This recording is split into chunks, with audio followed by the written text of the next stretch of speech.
Hi guys, welcome to another beer review, and it's a softly spoken, almost ASMR video because it's a little bit late and I don't want to wake people up. But today we're going over to the wonderful folks over at Omnipollo. Not just Omnipollo, but also those equally wonderful folks over at Buxton for one of the ice cream sort of series that they did. And this is one that I've been wanting to try for quite a long time, and I picked this up from Northern Beer Temple in Wigan, and it was like fate because I went into that shop, they had one last bottle of Yellow Belly, and sat right next to that I should say, they had this, the original Rocky Road ice cream, which is clocking in at 10% ABV. And it's brewed with barley, oats, wheat and lactose. But yeah, I know people jokingly refer that as the walking poo, but it's sort of like soft serve ice cream, even though walking poo is fitting because I look like a drowned rat, because it's not long since I came back in from work and I've been on late this week. So I thought I'm going to treat myself and have a nice beer, and one that I've been wanting to try for quite a long time. And yeah, Karl Grandin's artwork, just beautiful once again. And yeah, I'll be definitely rinsing out this bottle and putting it on my display shelf. So yeah, I picked this up for £7.25, which I think is a good price. I remember seeing it around that price in other places and the other variants in the series, but I was really in the mood. I was a little bit flush for once, so I thought I'd give it a go. And I realised that I've left my glass over here, which is from one of my other favourite bottle shops, Beermuff. So, without any further ado, let's get this wonder opened. There we are. Nice little bit of cannon smoke. Smell it already, folks. So let's give it a pour. Oh my god, look at that. That is so velvety smooth going into that glass. There will be blood. Oh my word. Doesn't that look luxurious? And that head is intense. It's fizzled out quite quickly, surprisingly.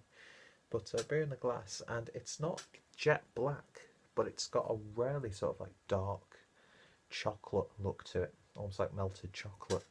And lovely sort of oakiness around that. I mean, in that light it does look jet black, but yeah, that is a deep, dark, bold looking beer.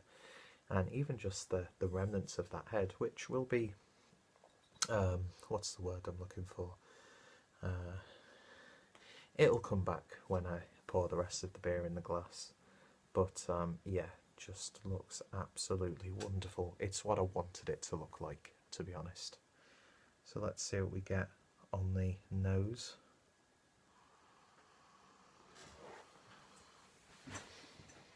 Not really Rocky Road, more like a nice, indulgent, freshly made tiramisu.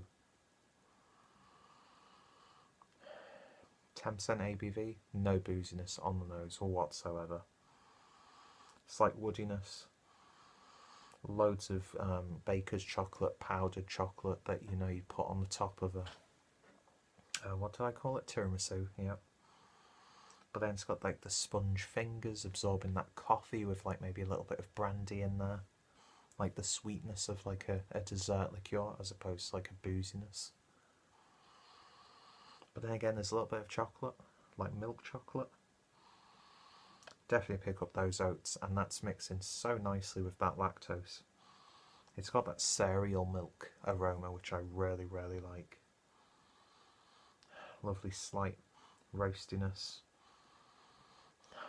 And then there's like very subtle berry characters. You know what? It does have sort of like a brownie aroma. Like brownie batter. And then there's like a little bit of a char, which is sort of like when you are taking it out of the oven and it might have caught a bit on one side. But that's just so gentle, silky smooth, and very, very seductive. So let's give it a taste. Cheers.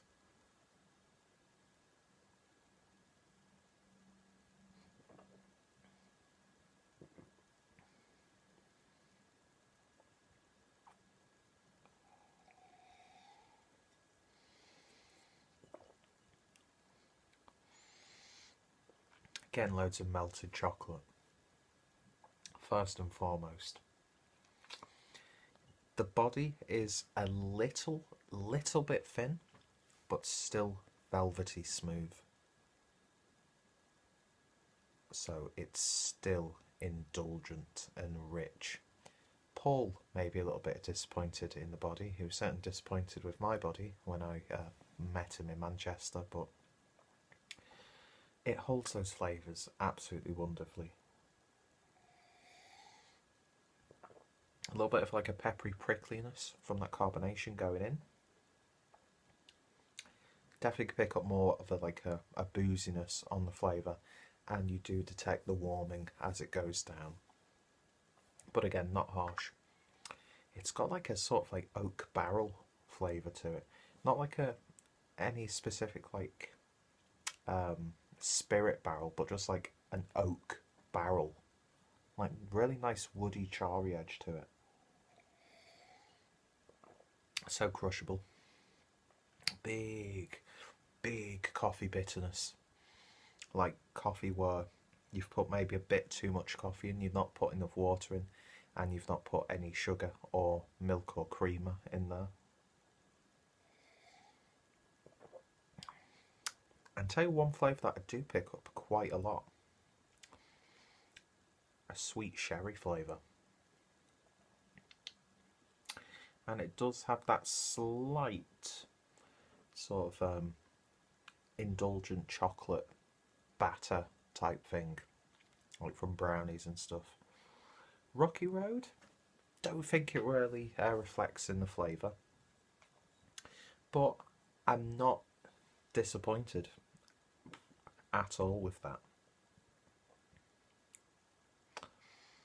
It's so nice. It's just really nice, indulgent, and I think at this point you'll taste something like this and it will remind you of a different beer, or it's like, oh, I've had this beer before from this brewery.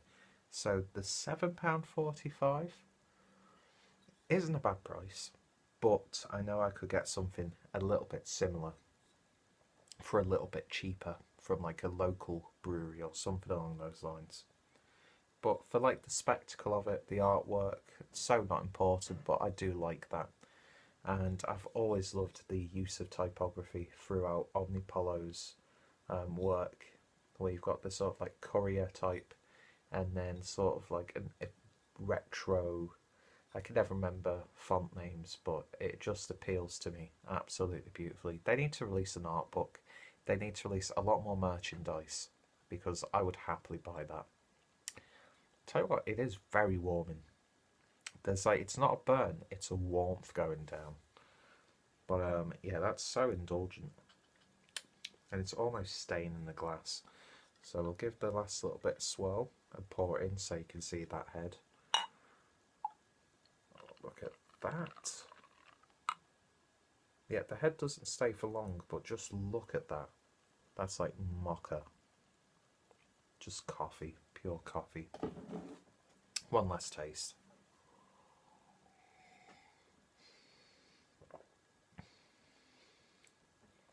It's mellowed out nicely now that it's all in the glass.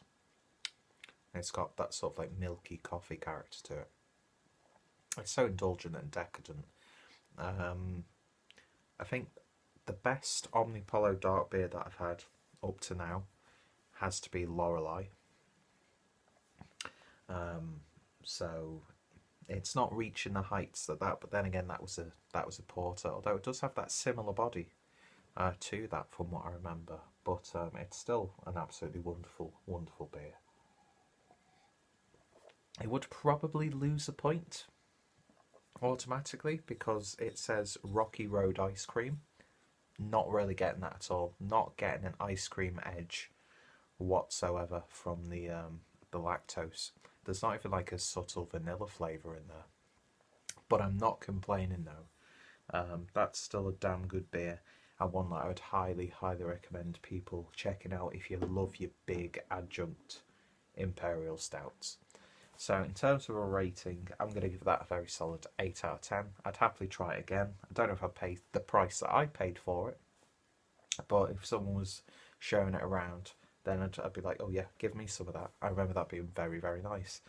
And of course, Omnipollo, you know, when you see them, you're going to buy them anyway. So, you know, what's the point of me recommending a brewery when most of you guys watching this review have probably drank this beer so many times, drank the rest in the series, and drank so many Omnipollo beers. But if you haven't, be wary of the price, but give it a go anyway.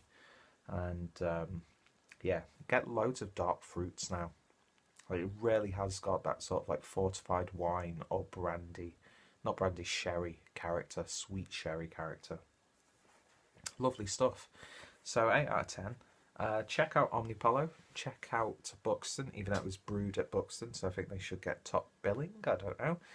But just check out both breweries, both of them absolutely beautiful, and they've done some very interesting sounding collaborations. Check out Northern Beer Temple, fantastic shop in Wigan that I'd highly recommend you check out. Check out my collaboration beer playlist and my Imperial Stout playlist for more fantastic reviews. So, I've been the Clueless Drinker, you've been a wonderful audience, and this has sounded like it could be a catchphrase to end all my videos on from this point forward. If you've tried it, let me know your thoughts and opinions down below. If any of my friends and fellow beer tubers have reviewed it, their reviews are going to be included.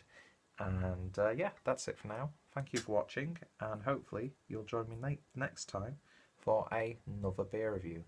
Maybe if you let this mellow out a few years, it might even improve a little bit more. Interesting.